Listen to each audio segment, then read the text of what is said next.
आम शिक्षक जो है उनका कहना है इस ड्राफ्ट में कई गलतियां हैं, जिसको सुधारना अनिवार्य है। ठीक है, जैसे क्या कुछ गलतियां आपको दिखी ड्राफ्ट में? देखिए, एक तो पहले उसका नाम कर दिए विशिष्ट शिक्षक।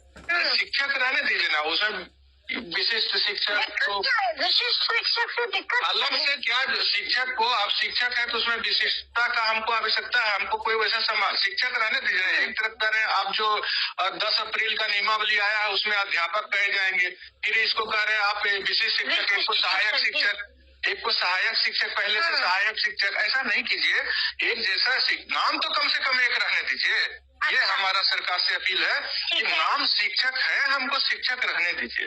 ये इसको संशोधित कर दीजिए।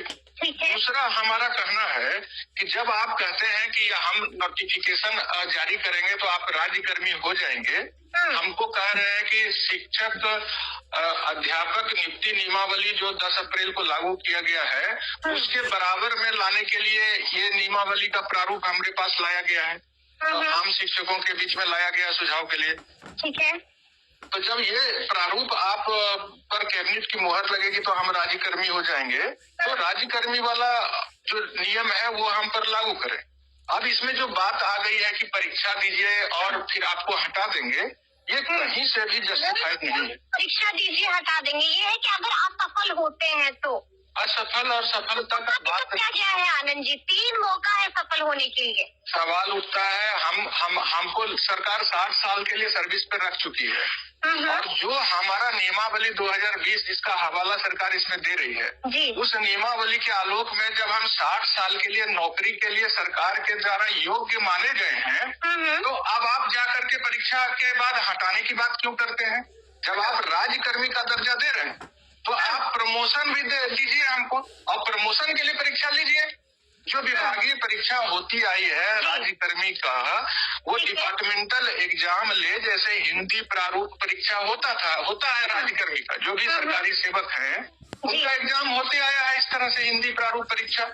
ठीक है, आप उसको लीजिए और उसके आधार पर प्रमोशन दीजिए। अगर हम उस परीक्षा को पास नहीं करते हैं डिपार्टमेंटल एग्जाम को, तो हमारा प्रमोशन नहीं होगा। ठीक है, आनंद जी एक बात बताइए, साफ साफ कहा गया है इस नियमावली में कि आप परीक्षा दीजिए, पास होइए और राज्यकर्मी का दर्जा पाइए।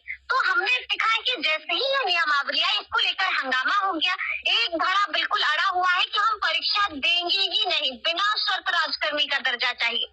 इसलिए देखिए, जो लाखों शिक्षक जो ये बात कह रहे हैं कि हम परीक्षा नहीं देंगे, क्योंकि वो एक बार पहले दक्षता परीक्षा दिए हैं, पात्रता परीक्षा दिए हैं, और दे दे, एक और दे दे, एक और। फिर ये देखिए ना, ये तो है नियम कानून, हम नहीं मानेंगे।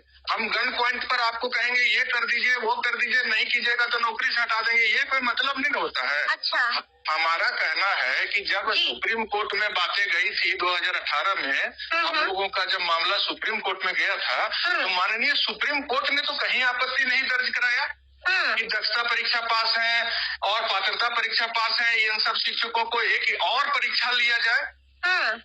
सरकार को तो सुप्रीम कोर्ट कहा, सरकार ने जब कहा कि हम समान काम समान वेतन देने में इसलिए सक्षम नहीं क्योंकि हमारी आर्थिक स्थिति ठीक नहीं है, तो सरकार बताई कि ठीक है आप एक्सपर्ट कमेटी से सलाह लीजिए और इनके वेतन को बढ़ाइए। ये तो नहीं कहीं तक कि ये लोग दक्षता है। आनंद जी आप ये कह रहे हैं कि गन पॉइंट पर रखकर आप लोग इस तरह का जो भी कानून बना रहे हैं, मतलब वो एकदम गन पॉइंट पर रखकर, मतलब बस आप कह रहे हैं कि ये करना होगा। बिल्कुल, ये गन पॉइंट पर रख करके हमारे ऊपर कोई कानून हमको नियम मतलब नहीं थोपिए।